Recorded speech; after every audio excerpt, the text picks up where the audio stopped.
I think they sold out in about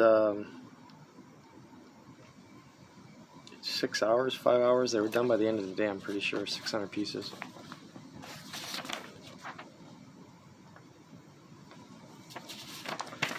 So there's some shaman stuff going on right now. Blade Ops is going to drop on August 22nd, 9 Mountain Time. It's going to be an Elmax with Gray G10. The Knifeworks, as of right now, I think they're taking the pre-order, or they're shipping the 19th.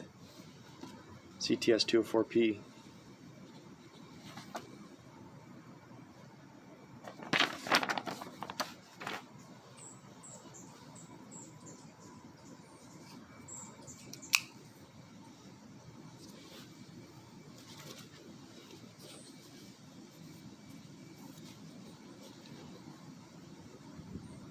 Beautiful knife. Nicest carbon fiber, I think, from Spyderco so far, along with the PM2. Be awesome to see a shaman like this. Hope everybody's doing well, having a good summer. It's been really busy. Thanks for watching.